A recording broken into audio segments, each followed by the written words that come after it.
Oi, pessoal! Voltamos aqui para mais uma aula de história sobre Baixa Idade Média, entre os séculos 11 e 15.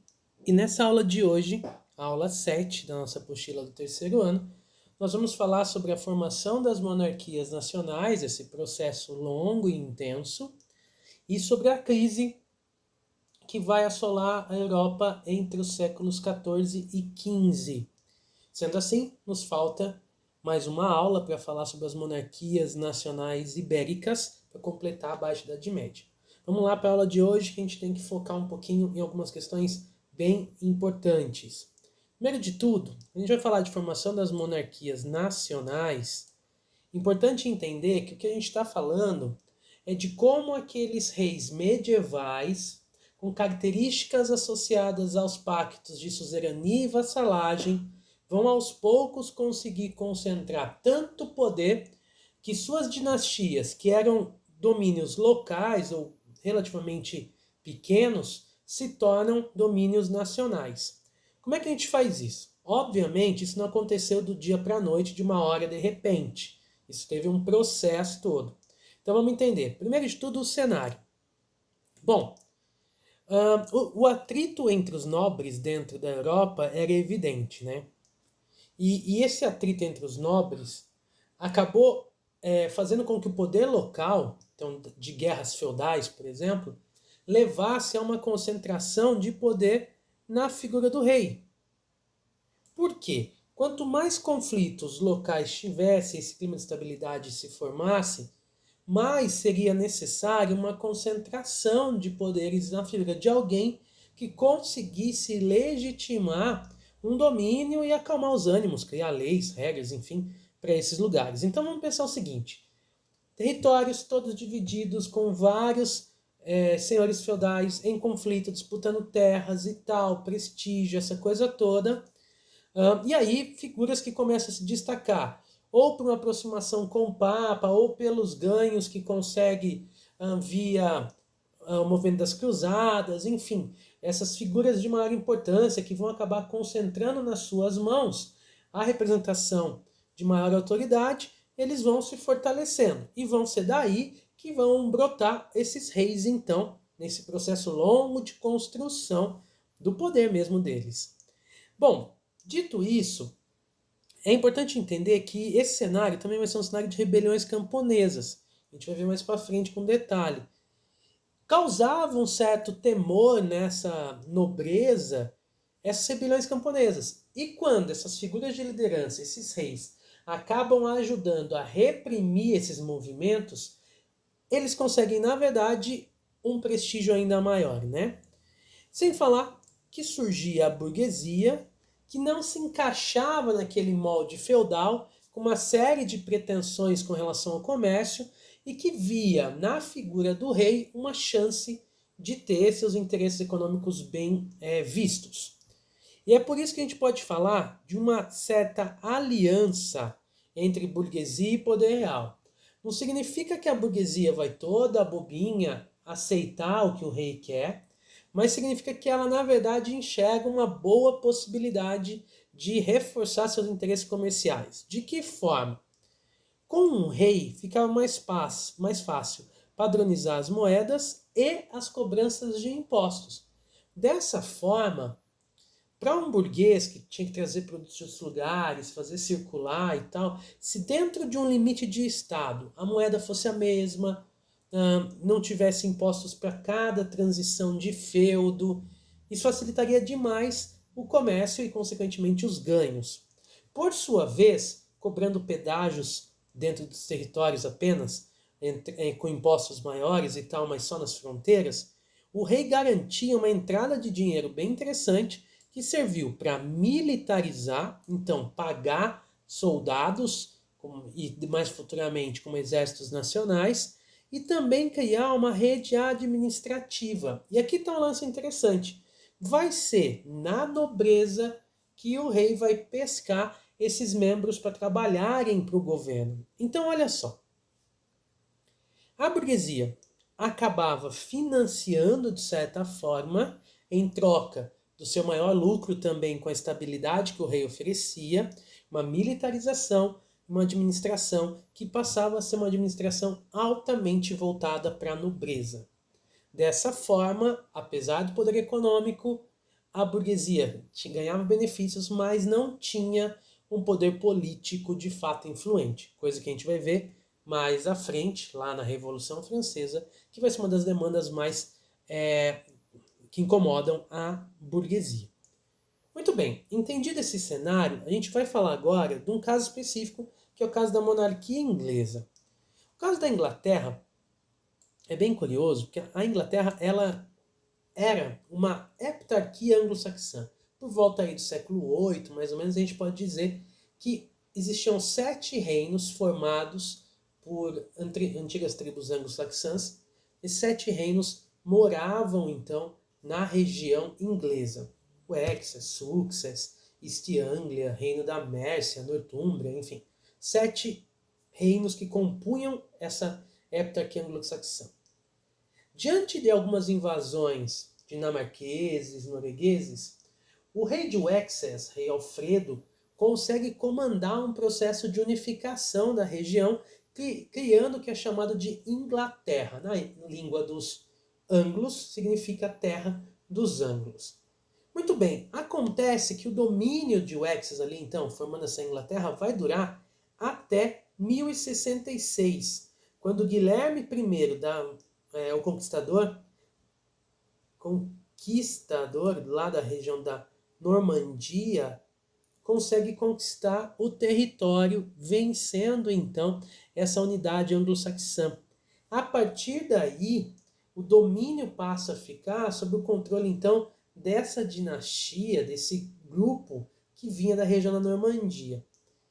Bom, na sequência, chama a atenção os reis plantagenetas, a dinastia Plantageneta, e a dificuldade de acordos com os nobres ingleses que valorizam uma certa autonomia, como se fosse mesmo um reforço do feudalismo naquela região.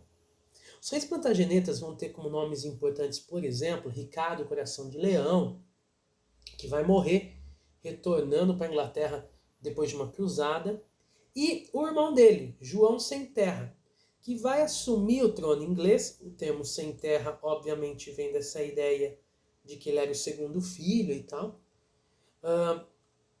E vai ter uma habilidade mínima de conseguir controlar esses conflitos com os nobres, ao ponto de que ele vai ter que ceder a uma imposição do Grande Conselho, um conselho formado por nobres, para aceitar a Magna Carta. Em 1215, criava-se uma ideia de que na Inglaterra o rei não podia tomar todas as decisões sem consultar o Grande Conselho. Na verdade, a Magna Carta limitava muito fortemente a atuação do monarca, porque nenhum tributo, com guerras, por exemplo, ou impostos, nada disso podia ser do rei, mas tinha que ser atribuída pelo Grande Conselho. Era o conselho que ia decidir se podia ou não fazer essas coisas. Então, reduzia demais a figura do rei. No governo de Henrique III, o Grande Conselho passa a ser chamado de parlamento. E agora não só contando com nobres, mas também com ricos comerciantes, que eram representantes das cidades. Percebem o que eu falei aqui, ó? Essa burguesia, aos poucos, ia cavando, aí, angariando condições de participar de alguma forma dessas monarquias, mesmo elas não tendo como resposta uma participação política tão ativa, tinha uma influência econômica muito grande, e no caso da Inglaterra em si, esses ricos comerciantes já participavam então do parlamento, que ainda não era um parlamento fixo, mas o órgão responsável por uma série de decisões a ser convocado pelo rei. Muito bem, as coisas vão indo até que entre 1337 e 1453, a Inglaterra se envolve numa guerra bastante longa, chamada Guerra dos 100 Anos, contra a França. A Guerra dos 100 Anos, que vai colocar aí então essa dinastia em conflito, com os franceses, ela é significativamente importante, e a gente vai falar dela mais à frente, mas sobretudo nesse momento, para fortalecer o poder do rei. Tanto tempo de conflito, ora com conflitos diretos, ora não, tal, mas tanto tempo de relação de poder ali, vai estabelecer uma certa identidade nacional, uma certa identificação do rei como líder das tropas. Então a figura real sai extremamente fortalecida. Mas, ao fim da Guerra dos 100 Anos, com a derrota inglesa, abala-se a monarquia. E, na sequência, dois ramos que vinham da mesma família, na verdade, então a gente pode dizer assim, que a dinastia Plantageneta tinha ramos variados e dois ramos poderosos, a família de Lancaster e a família de York, mergulham numa guerra civil chamada de Guerra das Duas Rosas. Isso porque Lancaster é representado por uma rosa vermelha e York é representado por uma guerra branca. Então, em 1455 até 1489, começa então a gente vai ter esse conflito de Lancaster contra York. Obviamente, não é só a casa de Lancaster, a casa de York. São vários nobres que vão se vincular ou a York ou a Lancaster. E lá, no fim da guerra, o que teremos, na verdade, vai ser a ascensão de um outro ramo familiar, de uma outra dinastia que vai se impor a partir dali, já com características de absolutismo, que a gente vai falar mais à frente, que é a dinastia Tudor. A dinastia Tudor, em ascensão com Henrique VII, vai acabar se tornando aí a dinastia britânica com maior poder nesse momento. Como? Bom, existe um parentesco de Henrique VII com a família Lancaster. Ele aproveita desse parentesco e se casa com uma filha da família York para firmar essa aliança. Então, unificando as casas, se tornando então o grande rei neste momento na Inglaterra. Então, a monarquia inglesa vai seguir esse caminho todo até chegar na dinastia Tudor. E a partir daí, como a gente vai ver um pouquinho mais à frente nas próximas aulas, a monarquia inglesa começa um processo de concentração de poder bastante interessante. Muito bem. Só que enquanto isso está rolando, não é só isso, na verdade, a gente tem uma série de outras coisas afligindo a Europa medieval. Então, a Baixa Idade Média, ela vai trazer para os séculos XIV e para o século XV consequências bem sérias de algumas coisas que vão acontecer na Europa. Então, primeiro destaque, a peste negra.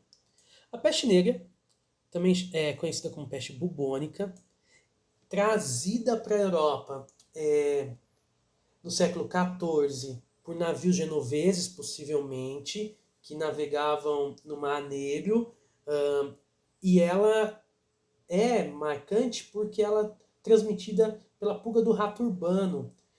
Então, assim, nas condições higiênicas que a Europa tinha, foi o paraíso para essa peste espalhar rapidão. Era falta de higiene, nas cidades principalmente, mas também no campo.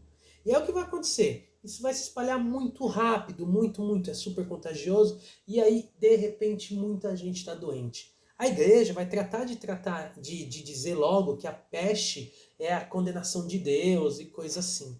Só que tinha um problema. Era costume que os padres iam dar extrema-unção para quem estava doente, pronto a morrer. Só que sem saber dos contágios, como funcionava de fato, os padres também começam a morrer. E a peste negra funciona também como uma forma de abalo dessa confiança toda que a igreja passava, já que os padres também morriam, como assim morrem por conta do pecado, por conta da punição divina. A verdade é que 1/3 da população europeia aproximadamente acaba morrendo nesse período da peste negra. Junto a isso, e quando eu digo junto é porque está envolvido mesmo no século XIV e vai estourar no XV ainda, estouram as rebeliões camponesas. Por quê? Com a peste tinha diminuído a produção de alimentos. Muita gente morreu, obviamente. Cai a produção, caiu a produção, diminui a quantidade de produto no mercado, aumenta o preço. O preço subiu demais.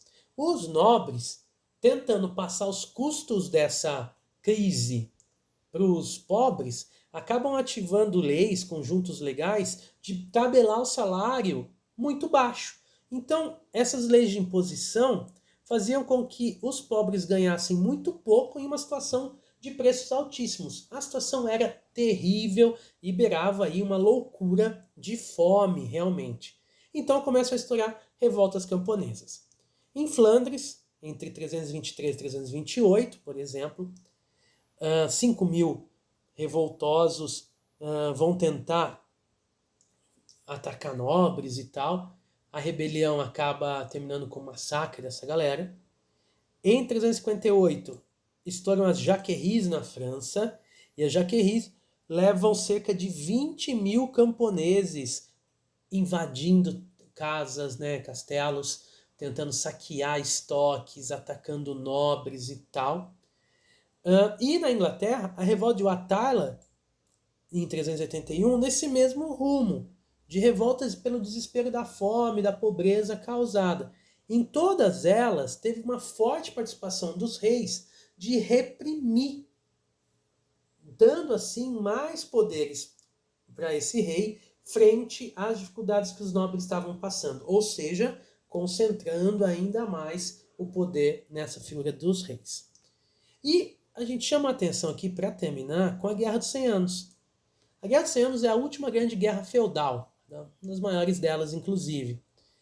A Guerra dos 100 Anos tem duas motivações básicas. A primeira, os interesses na região de Flandres. Flandres pertence à França, mas tem acordos econômicos de lã, compra lã da Inglaterra e faz tecido. Então, Flandres tinha uma forte tendência a gostar dessa aproximação com os ingleses. Só que tinha um problema. Nessa época, o último rei da dinastia Capetinga, lá da França, morria sem herdeiros diretos. E aí abria a possibilidade de pleitear-se o trono. Pleiteia o trono Eduardo III, Plantageneta, que tinha um parentesco, sim, com a dinastia Capetinga, e Filipe Valois também pleiteia o trono, porque a casa de Valois também é uma casa adjacente à dinastia Capetinga. Ou seja, a questão da sucessão do trono vai ser a grande questão motivadora aí da guerra. Os franceses preocupados de que a monarquia inglesa englobe aí a região da França. Bom, só lembrando, né, pessoal, isso era muito possível porque as famílias casavam entre si mesmo para aumentar os seus domínios. Então os laços de parentesco eram assim gigantes, de fato. Bom, a guerra vai se dar em vários ataques, né? Não todo esse período constante de guerra. Na maior parte deles, a Inglaterra vai vencendo, uma atrás da outra, com certa tranquilidade. A Inglaterra estava mais organizada, tinha uma monarquia mais forte naquele momento, e apesar de ter bem menos soldados, era muito menor que a França, acaba conseguindo tendo vitórias muito significativas, ao ponto de que a França é obrigada a aceitar, por um determinado momento, o domínio inglês sobre o território francês. Tipo, a França aceitando ser vassalo da Inglaterra. Mas, em meio a conflitos internos e tal, isso meio que vai passando durante a guerra dessa forma. Acontece que a coisa vai pegar fogo mesmo, né, nesse confronto de Plantagenetas e Valois, do seguinte modelo. Quando, nesse processo todo de guerras para lá e para cá, vão se acelerando o processo de unificação nacional. Então, o que vai acontecer é que de tanto tempo de conflito, ingleses vão se reconhecer ingleses, franceses vão se reconhecer franceses. No campo de batalha ali, falando a língua mesmo, com costumes, com a cultura pessoal, vão se identificando cada vez mais e as figuras reais vão ascendendo no meio disso, como sendo então a representação ou inglesa ou francesa. Então, o poder real acaba se tornando bastante importante. Vale salientar da Guerra dos 100 Anos um detalhe importante. Quando parecia que as coisas já estavam bastante complicadas para o lado dos franceses, e os ingleses tinham, por exemplo, feito o cerco de Orleans, Joana d'Arc, uma camponesa, que dizia ter uma visão, convence o rei a mandar tropas para o cerco de Orleans. Incrivelmente, quando a cidade parecia que não ia resistir mais, comandados por Joana d'Arc, os franceses conseguem vencer os ingleses e vão vencendo uma atrás da outra, até finalmente expulsar os ingleses do território francês. A partir de Joana d'Arc, então, o rei Carlos VII vai assumir o trono, essa nova dinastia, então, que começava na França, os Valois. Muito bem. E Joana d'Arc? Joana d'Arc é uma heroína nacional, mas que vai ser acusada de bruxaria e vai ser presa e entregue para ser queimada viva. A igreja condena Joana d'Arc por alguns motivos. Primeiro, o fato de ela se vestir como soldado e ir para a guerra, isso também era um problema sério para a igreja aceitar. O segundo ponto é porque ela dizia ter uma visão que Deus deu a ela a respeito do rei Carlos. E a igreja não aceitava porque ela não podia ter visão nenhuma, já que o Papa era o enviado de Deus na Terra, coisa assim. Portanto, a Joana d'Arc é acusada de bruxaria e vai morrer queimada. Vale lembrar, pessoal, que bruxaria é um termo usado amplamente para acusar mulheres que fogem ao padrão social, né, que não cumprem rigorosamente o seu padrão social estabelecido. Então, durante muito tempo, aquilo que a igreja condenou como bruxaria era, na verdade, só o comportamento que fugia ao padrão. No caso, é um exemplo interessante para a gente pensar que a Joana d'Arc, condenada pela igreja nesse momento, depois vai ser levada à categoria de heroína na França, com estátua e tudo mais, e santa, inclusive. Certo? Galera, então é isso aí. As crises do final da Idade Média, no século XIV e no século XV, levam a Europa, então, em crise, uma crise agrícola intensa, com condições climáticas pioradas às vezes, e no fim de tudo, a gente não tem mercado consumidor na Europa, já que no meio disso tudo rolando, obviamente, a quantidade de pessoas que morreu é absurda. Nós fechamos Idade Média na nossa próxima aula, quando a gente for falar das formações de Portugal e Espanha e do início das grandes navegações. É isso aí, galera. Muito obrigado pela aula de hoje. Até a próxima.